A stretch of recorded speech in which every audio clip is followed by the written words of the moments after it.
Chers amis, bonjour. Aujourd'hui, nous sommes le mardi 10 décembre, la deuxième semaine de l'Avent, et nous fêtons Notre-Dame de Lorette.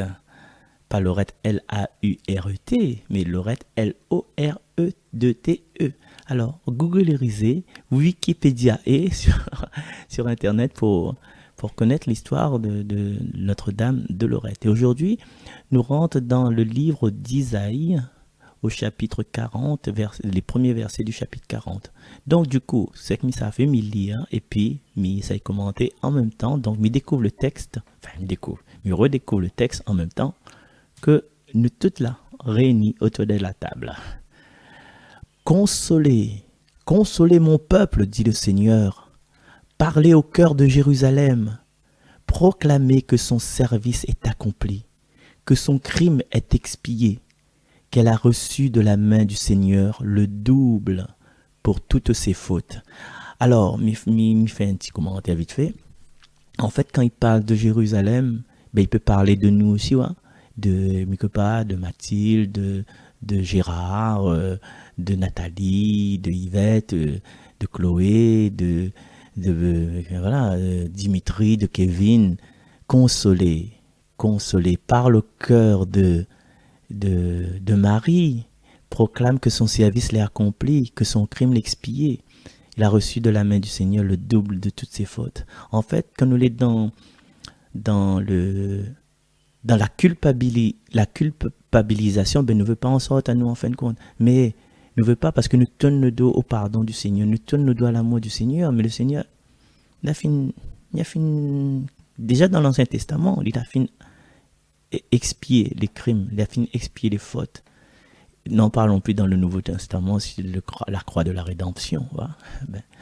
Donc, nous continuons la lecture. Une voix proclame, dans le désert, préparez le chemin du Seigneur, tracez droit dans les terres arides, une route pour notre Dieu, que tout ravin soit comblé, que toutes les montagnes et toutes collines abaissées, que les escarpements se changent en plaine, que les sommets en vallées larges, en larges vallées.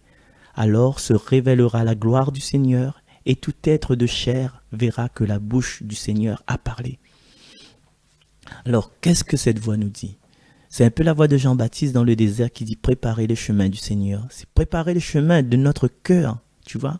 Parce que notre cœur, quand il est affecté, quand notre cœur est affaibli, quand notre cœur est touché, quand notre cœur sent nous justement dans cette culpabilité, nous refuse tout. Nous refuse le pardon, nous refuse de pardonner à nous-mêmes. Pardon. Nous refuse de pardonner à nous-mêmes. Ça, c'est notre affaire personnelle, ça. De nous à nous. Mais nous refuse que le Seigneur y offre à nous son pardon. Et tout ce nous fabriquons à nous des ravins, nous fabriquons à nous des montagnes, justement pour être inaccessible, pour que l'amour de Dieu est inaccessible. Et que ça, la voix dit à nous dans le désert, dit à nous, le Seigneur y attend, le Seigneur est en marche, le Seigneur est bloqué par notre barrière. Mais justement, il faut nous casser cette barrière pour qu'il vienne chez nous. Il est prêt, il est un cœur rempli d'amour. Il aime à nous-mêmes, il aime à nous. Et quand il va serrer à nous dans ses bras, il va aimer à nous encore plus fort. Tu vois, comme le fils prodigue quand la partie fait son train de vie ailleurs. Mais le père était là, le père était là debout sur la route. Et il était attendre son fils arriver. Et le Seigneur, en fin de compte, dans tout ça là, il aimerait être accueilli. Le Seigneur aimerait être accueilli comme le soir de Noël. Il aimerait être accueilli. Et quoi Marie, Joseph l'a fait? Elle a pris le chemin, elle a fait le chemin. Ouais, elle est venue à la rencontre du Seigneur à Bethléem. Même malgré tout, ou l'enceinte, ou pas loin à coucher, ou ça peut monter un l'âne, quoi. Déjà pour rendre l'auto, les compliqué. Enfin, moi, je n'ai jamais été enceinte, je n'ai jamais monté un l'âne non plus. Donc, je pense que voilà, c'est une disposition du cœur. Fais ça qu'il n'a pas fait d'autre cœur. Et puis, le Seigneur va venir. Mais continuez. Une voix proclame, une voix dit, proclame. Et je dis, que vais-je proclamer? Toute chair est comme l'herbe, toute sa grâce comme la fleur des champs. L'herbe se dessèche et la fleur se fane quand passe sur elle le souffle du Seigneur. Or, le peuple est comme l'herbe. L'herbe se dessèche et la fleur s'effane, mais la parole de notre Dieu demeure pour toujours. Et c'est quoi cette parole de notre Dieu? Notre Dieu que c'est dit à nous au fond de notre cœur que tu es unique, que je t'aime, que tu as du prix à mes yeux, que je te protège, je te garde, je te serre contre mon cœur. Mais des fois, nous n'entendons pas, m'attends pas, qu'on m'attend pas. Ben, nous n'entendons pas, nous ne fait pas de compte avec tout ce qu'il donne à nous, et c'est pour ça notre herbe il dessèche, nous fait dessèche notre herbe, nous fait fan notre fleur. Mais le Seigneur là, il est toujours là, son parole est éternelle, son parole dit que Dieu l'y mais son parole il reste tout le temps, donc il reste gravé, ça l'est gravé ça. Et son amour est éternel, il est plus grand que nous, tu vois. Donc, nous prépare notre cœur, nous accueillons son amour, même si des fois, des fois, on a des gens en colère contre le Seigneur, hein. Vous êtes là, égalise avec le Seigneur.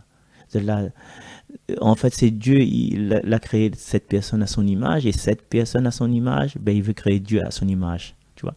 Nous voulons créer Dieu à notre image. C'est ça le problème. Nous ne connaissons pas sa grandeur. Nous refusons de comprendre sa grandeur. Et comme nous refusons de comprendre sa grandeur, nous auto-sabotons à nous. Tu vois? Bon, mais continue la lecture. Monte sur une haute montagne, toi qui portes la bonne nouvelle à Sion. Élève la voix avec force, toi qui portes la bonne nouvelle à Jérusalem. Élève la voix, ne crains pas. Dis aux villes de Juda, voici votre Dieu, voici le Seigneur Dieu. Il vient avec puissance, son bras lui soumet tout. Voici le fruit de son travail avec lui, et devant lui son ouvrage. Comme un berger, il fait paître son troupeau, ses bras rassemblent les agneaux, il les porte sur son cœur. Il mène les brebis qui allaitent. Parole du Seigneur. Alors dans cette dernière partie, il montre à nous notre sens, notre mission prophétique. Ah, ou les baptiser, on a l'Esprit Saint en haut. Ah, ou les confirmer, où on a la force vivifiante de l'Esprit en haut. Donc, quand ça arrive à pour faire, pour être témoin, c'est un monde qui cause, c'est un monde qui agit, c'est un monde qui porte la bonne nouvelle. Et quoi on doit dire? Voici votre Dieu. C'est tout. Voici votre Dieu. Voici votre Dieu. Dieu est partout. Par exemple, ben voilà, et pendant un certain temps, ben, il avait la sécheresse, et la pluie tombait un coup pour arroser le jardin. Voici votre Dieu. Ou les cherche un rouleau scotch, ou la besoin d'un rouleau scotch par exemple, ou rôde pas, tout trouve pas. Ou respire un coup. Après, tiens, ah oui, et le rouleau scotch de côté m'a mis là-bas. Là trouve le rouleau, ou les content. Voici votre Dieu. Maman il est malade, ou pour rôder, ou ça smecta, la mettre, tout ça la mettre le smecta, le ventre fait mal. Et quand on trouve le smecta, voici votre Dieu. Ce que nous souhaite à nous à travers cette lecture, c'est justement de ne pas croire que nous les condamner. Il n'y a plus de condamnation. Jésus-Christ a payé ma rançon. Et de préparer nos cœurs pour la venue du Seigneur, non seulement pour Noël là, mais tout le temps, quand nous les malades, quand nous les pas bien, quand nous les dans la ténèbre, quand nous refait mal à nous, quand nous pour batailler avec nous, quand nous autoflagelle à nous. Ouais. Nous pensons que nous préparons notre cœur et nous les sûrs que le Seigneur y aime à nous, il est tout amour pour nous, que pour lui, nous les uniques.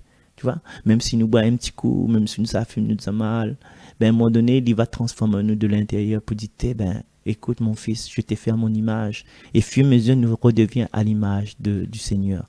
Et c'est quoi être à l'image du Seigneur? Ben c'est de refléter sa présence, quoi. Voici votre Dieu, c'est de refléter sa présence dans chaque instant de nos vies, de ne pas prendre la colère, d'accueillir tout ce qu'il fait pour nous. Et de partager et d'être témoin de son amour et de sa paix. Allez, je souhaite à nous un bon préparation de notre cœur en ce jour de Notre-Dame de Lorette et nous donne à nous rendez-vous demain. Les bons.